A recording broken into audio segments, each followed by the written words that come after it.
बिहार लोकतंत्र की धरती है, यहाँ राजतंत्र नहीं चलेगा। आपदा मद से मिलने वाली सहायता राशि का चेक पीड़ित परिवारों को सरकार के द्वारा बिहार की जनता के द्वारा जो टैक्स जमा होता है उसी टैक्स से सहायता राशि उपलब्ध कराई जाती है, न कि राजतंत्र वाला खैरात है। उक्त बातें आलमनगर विधानसभा के महागठबंधन के पूर्व विधायक प्रत्याशी राजद नेता इंजीनियर नवीन निषाद ने प्रेस विज्ञप्ति के दौरान कही।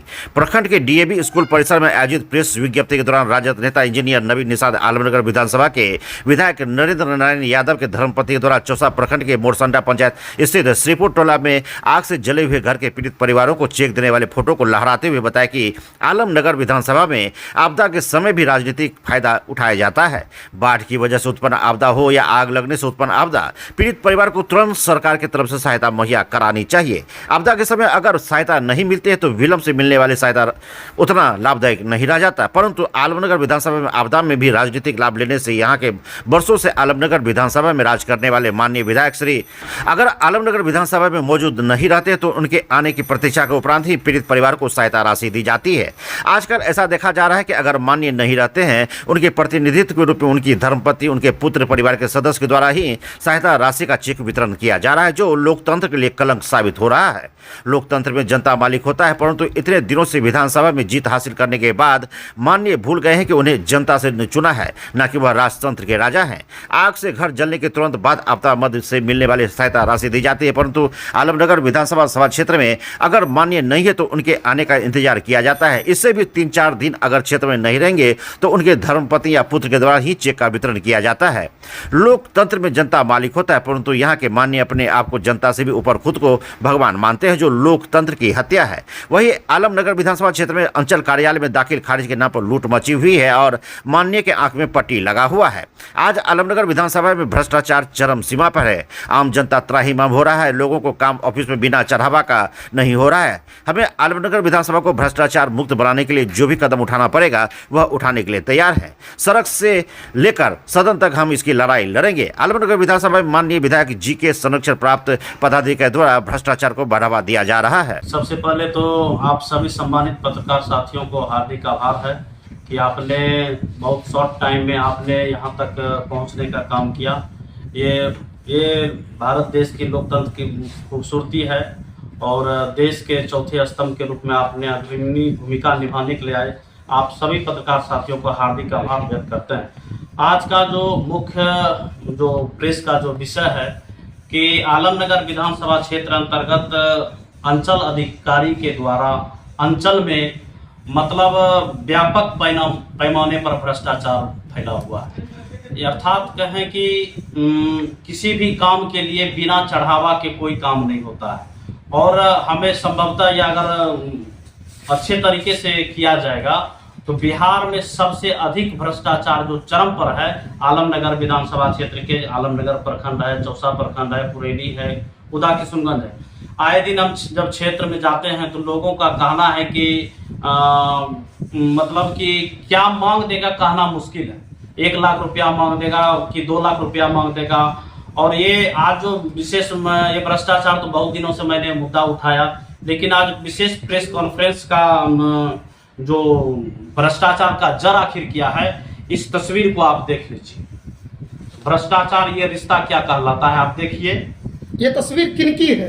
ये तस्वीर में आप देख सकते हैं कि लोकतंत्र में पद की गरिमा को कितना धज्जियां उड़ा रहे हैं। और ये तस्वीर है अग्नि पीड़ित परिवार को जो सरकारी राशि आपदा मद से दी जाती है, वो माननीय मंत्री पूर्व मंत्री आदरणीय नरेंद्र नारायण बाबू के धर्मपत्नी का है। और हम प्रशासन से और सरकार से भी और माननीय विधायक जी से भी कहना चाहते हैं कि आलमनगर विधानसभा में प्रतिनिधित्व विधायक कौन है? आप हैं क्या आपकी पत्नी है या आपके बच्चे हैं? और दूसरा कि अग्नि पीड़ित परिवार को माननीय के प्रत्याशा में और मतलब 2 दिन 3 दिन बीत जाता है तब उनको ये राशि दिया जाता है, जबकि पीड़ित परिवार का सभी चीज नष्ट हो जाता है। उनको तत्क्षण तुरंत लाभ मिलना चाहिए, उसमें भी जो है प्रतीक्षा किया जाता है कि कब आएंगे, तब उनके हाथों से। इतने दिनों विलंब होने का कारण क्या हो जाता है? अग्नि पीड़ितों को राशि क्यों नहीं उपलब्ध कराई जाती है? अग्नि पीड़ित परिवार को जबकि प्रशासन की ओर से हमने बात करता है, ठीक है तुरंत देते हैं, लेकिन अब प्रशासन ही बताए और माननीय विधायक जी ही बताए कि क्या कारण है। यही देखा जाता है अमूमन की प्राय ऐसा नहीं है कि ये संयोग बस वहाँ पहुँच गए हैं, ऐसा पहली घटना नहीं है। ये देख लीजिए आप चौसा के कल का ये फोटो है, कल चौसा प्रखंड के मुरसंडा गांव में श्रीपुर बासा में जो आप देख लीजिए कि किस हैसियत से, मतलब किस कारण से, किस परिस्थिति में माननीय विधायक जी रहते थे। एक बात है कि वो शासन सत्ता के प्रतिनिधित्व यहाँ करते हैं और उनकी धर्मपत्नी के द्वारा, उनके हाथों के द्वारा चेक बंटवाया जा रहा है। और 2 दिन पहले आप देखिए रात के गलियारे में मतलब 3 दिन के बाद पीड़ित परिवार को आलमनगर के रतवारा पंचायत के छतौना वासा में दिया जा रहा है। तो आप समझ सकते हैं। और आए दिन देखने को मिलता है कि जो है पीड़ित परिवार को, जैसे कि कोई पानी में डूब गया, कोई कुछ हो गया, तो जबकि सरकार का ये मंशा है कि तत्क्षण लाभ मिले उनको, लेकिन उनको चेक बांटने के कारण जो विलंब से मिलता है। इसलिए हमारा आग्रह यह है कि जिला प्रशासन से भी कि मानवीय हित को देखते हुए यथाशीघ्र अंचलाधिकारी, हो सकता है अंचलाधिकारी दबाव में करते होंगे। मतलब आपका सीधा सीधा ये आरोप है कि विधायक जी के द्वारा दबाव दिया जाता है अधिकारियों पर। अगर नहीं उनकी कॉल डिटेल को खंगाला जाए, अगर नहीं है तो सच और झूठ पता चल जाएगा। आखिर पदाधिकारी भी तो मानव ही हैं, उनको भी संवेदना है कि हमको तुरंत लाभ देना है, लेकिन किस कारण से या तो प्रशासन बतावे या तो माननीय विधायक बतावे कि अग्नि पीड़ित परिवार को इतने विलंब से क्यों मिलता है। जिला प्रशासन से क्या उम्मीद कर रहे हैं आप? जिला प्रशासन से हम उम्मीद यही करते हैं कि जिला प्रशासन से आग्रह है कि आप यथाशीघ्र सभी अंचलाधिकारी को निर्देशित करें कि जो पीड़ित परिवार है उसे यथाशीघ्र लाभ दिया जाए, किसी के मतलब आने की प्रतीक्षा में उनको टाला नहीं जाए। नहीं, यह अगर अनियमितता है तो क्या इसकी जांच नहीं होनी चाहिए? बिल्कुल होनी चाहिए। ये जांच का विषय ही है कि आप एक सरकारी पद और लोकतंत्र के ये सीधे मर्यादा को तार तार करने वाला है। जिस पद पर माननीय विधायक हैं उनकी पत्नी के हाथों ये सरकारी राशि है, कोई उनका व्यक्तिगत राशि नहीं है। और ये राशि जो है हम और आप जैसे गरीब गुरबा के टैक्स का पैसा जो उनको पीड़ित परिवार को मिलता है। इसलिए हम प्रशासन के साथ साथ जिला प्रशासन से भी मांग करते हैं कि इस पे ठोस कार्रवाई निकाले। और जो ये इसलिए है कि प्रशासन के द्वारा जो है मतलब जो आजकल आए दिन आप देख रहे हैं कि भ्रष्टाचार चरम पर है। एक साधारण मोटेशन में, परिमार्जन में कोई भी काम है बिना पैसे का आपका काम होने वाला नहीं है।